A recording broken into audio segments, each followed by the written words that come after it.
Narsuana isu di langit, may kadua iti daga, may katlo isu ni Adan. Dayaway iti pinarsuan ni Adan, isu na ni Eva. Dayaway iti divino personal iti Diyos Ama, Ama Martiniano Manageo Damagan Talosig, isu na ti personal iti langit. Dayaway iti divino personal iti Diyos Anak, isu ni Maria Conchita Santiago Ilagan, isu na ti personal iti daga. Yahweh ti Divino Personal ti Diyos Espiritu Santo, yan Divino Personal ti Diyos Espiritu Santa, Ama ken Ina, ulayan iti sangalubungan. Yahweh ti nagkapanak duwang ayat, iti tatangko, iso ni Prinsipe, Francisco, Francisca. Si kinanang ko, iso ni Prinsesa, Francisca, Francisco. Kanigitiamin yung muna nga maestro ken maestra, trompeta iti motherland ken iti promised land dayawek digiti muna ken kadagiti abdi naman dayawek iti bungami ken iti kapuso isunan ni Prinsesa Faustina Petronio siya dito nakyo ni Prinsipe Petronio Faustina na yanak niya Magsaysay District nagiyan Isabela adadya iti Dagos na ada dito yung motherland, Second Jerusalem, Barangay San Manuel, Naglian Isabela.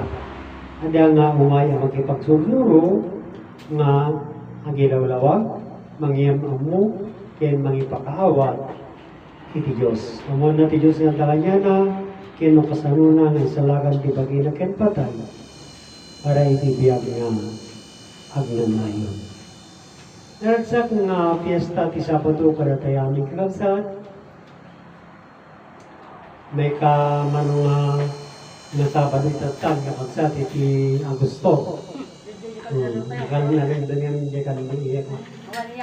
Hindi nakakarap kami. Nakagsat yung tipanag ko na kumauli dati yung Sabado. Nakagsat mo. Mali, dapat 29. Ay, dapat. May kadwa iti maudi garod. 22 pa yung karita. May kadwa iti maudi garod kakagsat nga Sabado itatag. Nangyari, kakabsat na rin iti set. Kakabsat. Tiniga yun.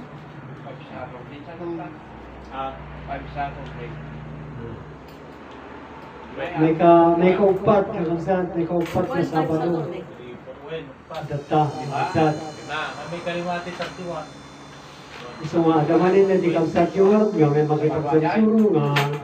May ginawalaga, may mamapakawag ng sibot ti sarita, kakabsat. Kanuhan niya nga po ganyan sarita, o matiti pakamo, o matinawlawag, kakabsat, o matiti pakaawat. Ngimga po nga dito sarita, sarita niya mamasin niya ng kunan.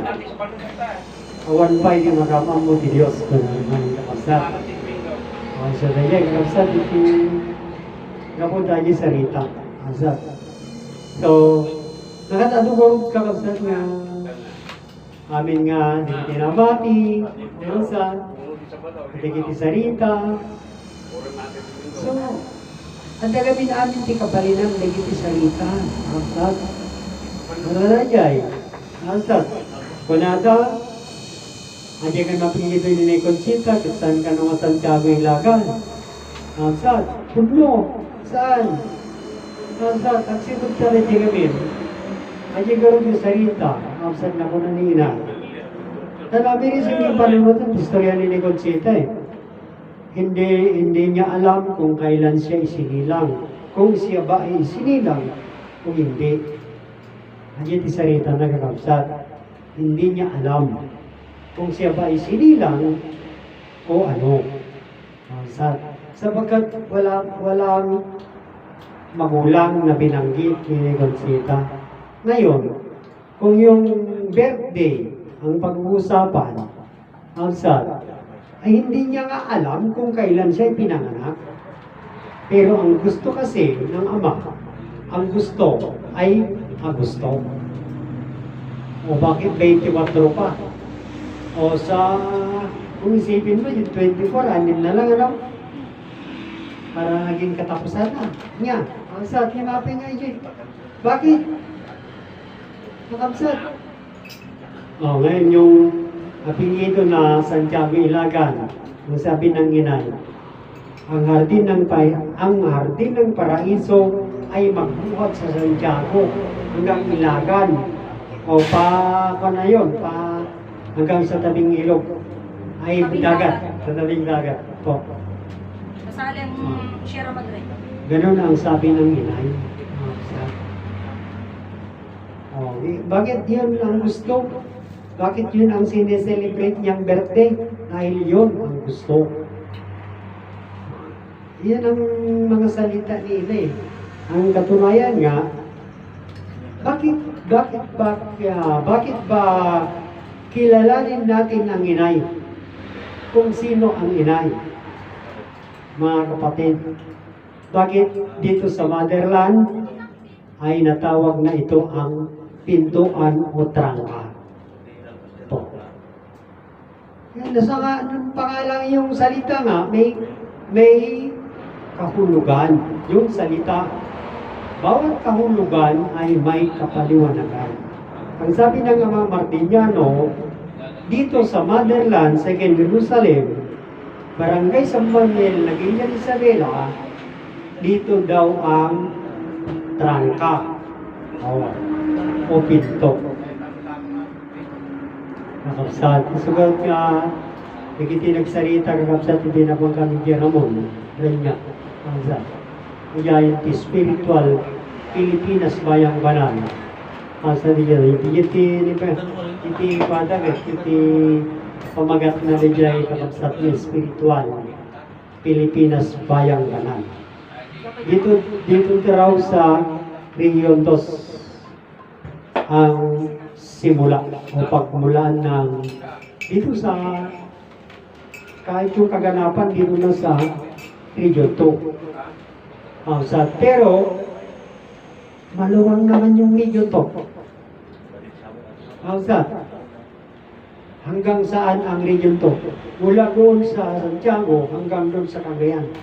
Hindi po, ang region to is Biskaya. Oo nga. Biskaya. Yung Biskaya dun sa sa lagpas ng Cordon lang. Di ba yun? Oo, pero Doon pero bago Cordon kasi Isabela na yan. Biskaya. Oo. Biskaya hanggang Cagayan. Kasali pati Batanes. Batanes. Yun po ang ng Region 2. Region 2. O di ang luwang saan ang Binyo? Dito. Saan ang Binyo? Sinasabi nila sa ang mga spiritual dito sa Isabela magmumula ng dito kasi sa Isabela kasi yung isang bell na sinasabi nila, mga kapatid, saan yung benyo, yung spiritual government na sinasabi nila. Dahil dito daw sa region ito magaganap eh. Kaya nga bumuo ng mga spiritual ng grupo, lahat ng mga spiritual ay iniipon nila para magkaalam-alam. Sapagkat dito sa Region 2, magaganap, mga kapatid, ang divino gobyerno o yung divine government sa spiritual Pilipinas bayang banan. Handa pa yung baga, handa mo nung tinibinyo na, hamsat. Pero dito sa amin, sabi niya Mama Martiniano, kay Apo Oldarin ko labugin noong buhay pa, sabi niya, ibalik mo ang katuruan sa motherland, sabi niya eh. Kaya Mama Martiniano, ibalik mo ang katuruan sa motherland. Sapagkat doon sa motherland, sa Jerusalem, Barangay San Manuel, Nagilla Isabela, doon magaganap ang Buddha o piging ng buong mundo yun. Dito sa motherland. Maniwala man kayo hindi. Dito sa motherland, hindi nyo, dito sa amin. Kaya nga, Bakit kilalanin natin si Inay Conchita? Sapagkat wala pang nakaalam kung saan po sila galing. Absad. Dahil sa pagbabasa ng libro, sinasabi nila ay nagmula sa lupa o nagmula sa alikabok, pero wala namang istorya. Tapos na, basta sinabi ng libro na sila po ay namunti o nabuo ng alikabok. Tapos na po. Hindi. Kaya nga, dito sa motherland, may paliwanag na yung pinto o trangka. Ang babae ay ang pinto. Sapagkat walang nalika dito sa mundo, sa ibabaw ng mundo, na di dumaan sa mother. Absad. Kaya nga ang mother ay ang pinto, sapagkat lahat po tayo ay napasok doon. Pero paano naman kayo napasok at naging tao? Ayun po ang ikinatawan naman ng personal ni Ama Martiniano. Absad. Ano yun? Tubig ng buhay. Absad. Isunod nga, amakin ina ang kinilala natin o nagpakilala sa atin para malaman natin ang pinagmulan. Mga kapatid, kaya ama at ina ang iginagalang namin. Hindi katulad ninyo na ama lamang. Yung iba, ina lamang. Katulad nung sa umawit doon sa Ranyag Ramon. Inawit nila yung kung kamtan mo ang yaman sa mundo. Ang sabi nila yung kung hindi mo daw nababatid ka inang lupa ka humalik, ay di mo rin makakamta ng walang hanggang kapayapaan, sabi nila. Walang hanggang pag-ibig. Ina lamang yun. Pero nung nasa group na yung awit, sa chorus na, ay meron na silang ama, ay wala namang ipinakilala. Kailangan kung may ama't ina kayo, ipakilala ninyo yung ama ninyo. Katulad dito sa baba, dito sa amin. Ang sabi nila sa amin, si Ama Martiniano, ama-ama lang daw yun. Kami daw ay makaama. Ama-ama. Sabi nila. Pero kung awitin na yung alay ng nung pasasalamat, nag-aalay sila sa ama. Bakit? Hindi niya pinapakilala ang ama ninyo? Ano naman ang ama ninyo? Kasi tunog na yung ina ninyo, si Inay Conchita eh. Ano naman ang ama nila? Kailangan, kung tumawag ka sa ama, baka kilala mo naman. Mga kapatid, lahat nga eh. Ang mga reliyon, ang ipinakilala ay ama lamang. Wala silang ina. Ang Katoliko, mayroong ipinakilala ama, pero ang ina, ipinakilala rin nila, pero ang linaw yung salita doon sa salita, ang anak ni Maria at ang ama niya, ama ni Jesus ay bugtong lang na anak. Bugtong. Di ba maliwanag yun? May maysa ti anak ni Maria kini Jose. Apay nga ipilit nyo dahil tabagiyo, bakit nyo sinisiksik ang katawan ninyo kay Jose at Maria na kayo ay anak niya? Ang linaw yung salita, si Jesus ay bugtong na anak. Kita? Nawatan nyo diyan. Masa? Nawatan nyo diyan. Kibagbagayo mo din inayo ni Maria. Pinaglawak nga bugtong ni anak na. So, ito kakapsatin niya ti nomination kampanya natin. Hindi, di ba, sunsuro? O, dito. May isa nga Diyos, kakapsat, na nakabalin. Ipagpakaan muna, kakapsat nga dito yung may isa nga Diyos. Isugurot na kaya't na nga mabigbigan yung suna. Kaya maamuantay yung suna. Kakapsat. Isugurot niya, kiyaman tayo tili, di masursuro. Kakapsat. Agyaman tayo di masursuro, ang sipot ka, Ama Martiniano, kakapsat, kaya't na nga mamamutay di Jay. Dahil pugno nga Diyos. Apay. At bakit? Sapagkat lahat nga ng mga tao naniwala sa Diyos, pero ang Diyos po ay hindi nila kilala. Kaya magpasalamat tayo sa katuruan ito, sa pamamagitan ng katuruan ito, malalaman natin ang katotohanan na yung Diyos na makapangyarihan na lumikha sa atin, tatay o ama natin. Tatay natin, ama natin, papa natin, yung Diyos po na pinupuri natin makapangyarihan.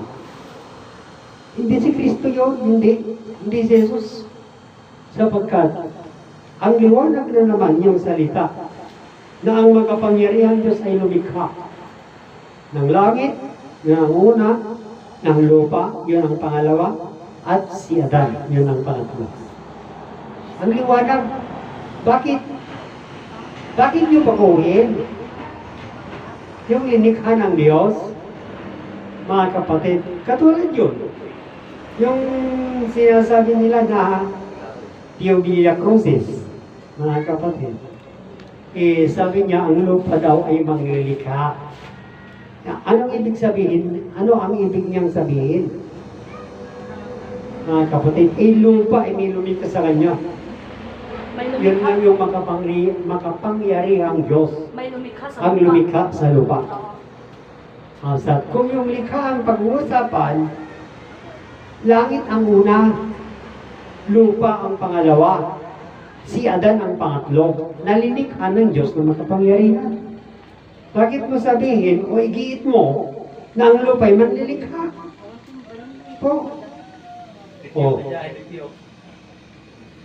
Kaya nga, hindi mo malaman kung ano yung pagkaalam niya. Sinabi pa niya nga noon. Alam niyo kung ano si Adan sa kanya? Lubak daw ng lupa si Adan. Sabi niya. Sabi ni Pio yan. Patunayan ba niya na yung sinasabi niya na si Adan ay lubak ng lupa? Baka, kaya nga, inaanyanyahan ka ni kapatid Alma na pumunta rito at magpaliwanag at ihayag mo ang katuruan, yung katotohanan para malaman ng tao. Sabi niya sa akin noon hindi raw maintindihan ng tao ang sinasabi ko o sinasabi namin. Yung mahina at walang pangunawa, hindi mauunawa na hindi alam yung katuruan. Pero kung may kalaman at yung mahina at yung ayaw umunawa. Yun nga. Yung mahina, walang kalaman o ayaw malaman ang katotohanan, yun po ang hindi makaintindi. Pero maraming salamat sa mga kapatid na nakaunawa sa amin at nakilala ang katuruan ito. Yun na ang sasagot yung sabi mo na hindi kami maintindihan. Mayroon na, marami na silang kumilala sa ipinapaliwanag namin. Ano po yung pinapaliwanag namin? Ang Diyos po na makapangyarihan na lumikha sa atin, ipinapakilala namin sa kanila na yun ay Ama natin. Nakasali ka ba yun? Kahit ayaw mo, isinasali ka pa rin sapagkat ikaw ay may buhay, may katawan. Maintindihan mo yun? Kapatid ka namin eh. Kaya ka sinasali dito sa kadurang ito. Oh, ikaw, meron ka bang kapangyarihan? Ito po ay nagmula sa ating Ama at Ina ng kapangyarihan natin. Sapagkat ang kinikilala nating kapangyarihan ay Ama. Ang kinikilala nating Ama at Ina ay inkantado po sila o makapangyarihan. Meron silang kapangyarihan at nakapangyarihan.